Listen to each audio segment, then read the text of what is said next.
Alright, so here we are with the Chapter 3, Section 2 notes.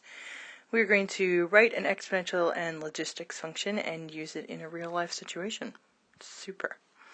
So, taking a look at our exponential equations, if they're giving you, and this is actually very specific to what they will do in the assignment, they're going to give you an initial value of 3, and so you need to recognize that that is the a value in an exponential equation function.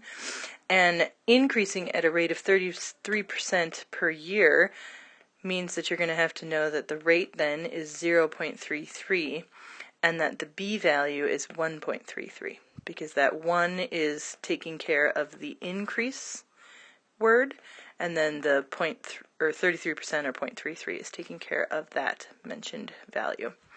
So in that case, for our first equation, the new function would be 3, and then in parentheses 1.33 to the x.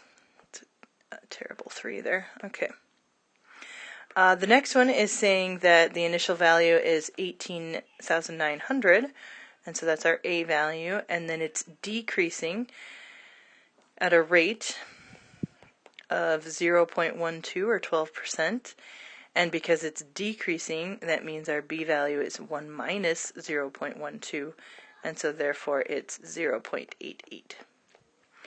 Or a function of 18,900 times 0.88 raised to the x power. So that is your exponential equations, which should be very familiar from Algebra 2. The next piece here is half-life and doubling functions. So again, something that we have seen in Algebra 2. Half-life, of course, is because your rate is half, and then a doubling equation because your rate is 2. All right. And then this is where you do have to actually take into account what the life is. So notice that here it's the half-life of the substance or how often it doubles. So you do need to know the time of of the life, as well as the number of days or months or whatever it is. In this case, days or hours. So taking a look at our first equation here, again, initial value is going to be a, and the half-life is 16 days, and so that means that t is in days, and 16 is going to be that r. So looking at our equation, it's going to be 20 times a half raised to the t over 16. And then you can say t is in days, just to be clear. And then the other one, our initial value is going to be 100, and it doubles every 5 hours. And so for our equation, that means we're going to do 100, doubling meaning the rate is 2, and then it's going to be to the t over 5. And again, t in this case is going to be in hours. We do want to change it for whatever the function is looking for. Then we have radioactive decay, and of course that's the same as any other decay function, but notice that it is saying that it's a half-life, so that's where we're going to go back up to this idea and end up using something about days, or in this case, what do they say? Yeah, days. So, it says there's 3.5 grams initially, so that's going to be our a value. We also know that it's in 65 days, so that's going to be our r value. And so the first thing we want to do is express the amount remaining as a function of time. So our function is going to be starting at 3.5, having a half-life, and that rate is at t, over 65 for the actual half-life moments. Then in part B, when will there be less than 1 gram remaining? So that means that this amount here is going to be 1, and it's going to equal 3.5 times a half. That's being raised to the t over 65. We could, of course, set this equal to 0 and solve by graphing, but it would be nice to practice our algebra skills here. So we're going to divide by 3.5 to both sides. Oh, that's not my calculator. So 1 divided by 3.5 is 0.2857, and that's going to equal a half brought to the t over 65. Since we want to move that power out, there are multiple ways that we could do that. So I think kind of working through the easiest way here. I'm going to start out by rewriting it. So this base of a half means that it could be log base a half of 0.2857, and that's going to equal t over 65. And so if I,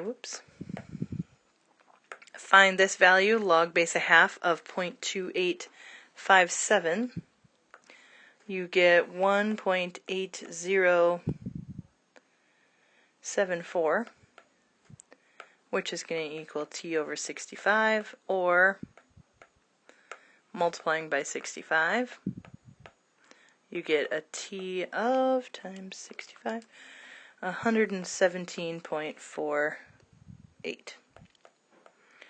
When will there be less than 1 gram remaining?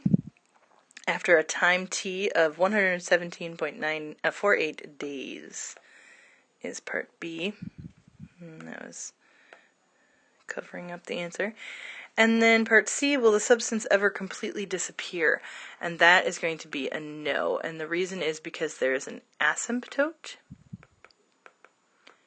at y equals 0. And so remember that the idea of an asymptote is that it approaches that number but never actually meets it. And so there will always be a tiny amount of that radioactive substance.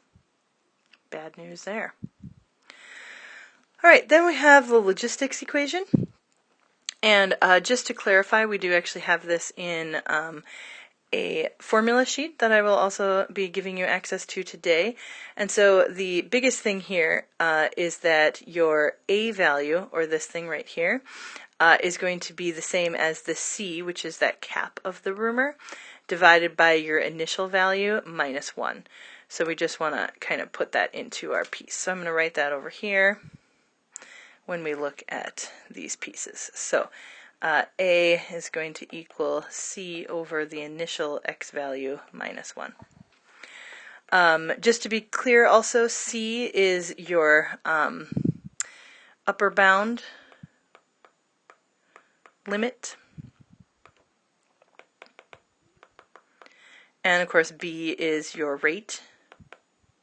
So we do want to kind of keep that the same as what we've had before. This one over here is a little bit more of a specific when we're talking about exponential growth, so we won't necessarily use that one a whole lot, but we will be using this general equation quite a bit. So the next thing they want you to do is find the function that has the initial value, so that's where we're coming up with this x0 of 12, a limit to growth, so that's that upper bound, is c, and passes through the point 120. And so that means that our x and our y would be 1 and 20. So if we work backwards to fill out what the function is, we know that f of x equals c over 1 plus ab to the x, but instead of an f of x, that's technically the y value, which is 20.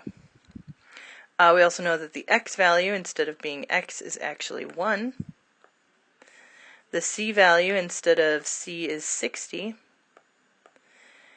And then our a value is going to come from 60 divided by 12 minus 1. So 60 divided by 12 is 5.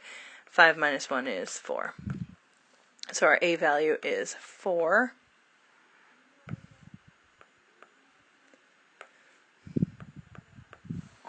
So now in order to solve for b, we can go ahead and do a little bit of algebra to get there. I think the easiest way to do this is actually to flip both fractions, which again seems weird, but via the idea that you can have equivalent fractions. If we flip 1 over 20, actually I'll do it over here because I didn't know I had space there. That's going to equal the flip of the other side, which is 1 over 4, or 1 plus 4b over 60. In this way, we now see that we could multiply by 60 to solve. Sometimes flipping both sides of an equation just makes it a little easier. So 60 divided by 20 is 3, and 3 is going to equal 1 plus 4b. But if we take away a 1, we get 2, and if we divide by 4, we get a half. So that means that the equation for this function is going to be f of x equals 60 over 1 plus 4 times a half to the x. Make sure that when you are writing the equation that you are not keeping the y and the x as the point, but you're reverting them back to the y and the x value. And you will have to do one like that in the assignment, so just refer back to this one when you get there if you need to. The next one is your exponential regression. So we're going to use exponential regression model, which means that in your equation, in your calculator, you're going to have to go to Stat and Edit in order to type in your list. And then you're also going to have to go Stat and then Calc in order to find your exponential regression, which is number 0. That's annoying, okay.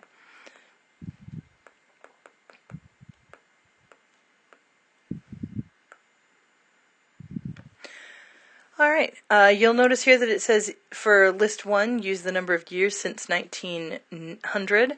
So for instance, 1900 is not going to be the number, it's going to be a 0. The next one's 10, 20, 30, and so on. Looks like it goes up in your by tens pattern. Except that last one, which of course just jumps to 2003. Alright, so we're going to go to Stat and Edit, and we will put in our list here. Anytime that you put in a list, of course, you want to double check that you didn't, type something weird when you did it, especially since I tend to type fast, so that doesn't work. Alright, so always going through the list to double check that you didn't type something weird. Otherwise, then we go to Stat and over to Calc and down to Expreg. On your yellow calculators or on the one on the link on the internet, you are going to have to, after you press enter for exponential reg, you are going to need to press enter a few times to click through the fact that your list 1 are your x values and then your list 2 are your y values.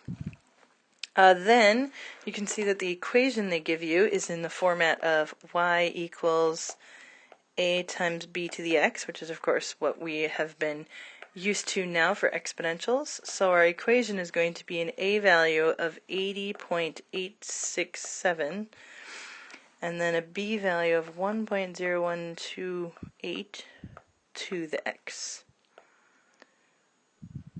Alright, and that's supposed to represent the apparently year and population of the United States. Oh, interesting. So if you plug in 120, you are supposed to know what our population in 2020 is, which of course probably messed up after that coronavirus, so never mind. Alright.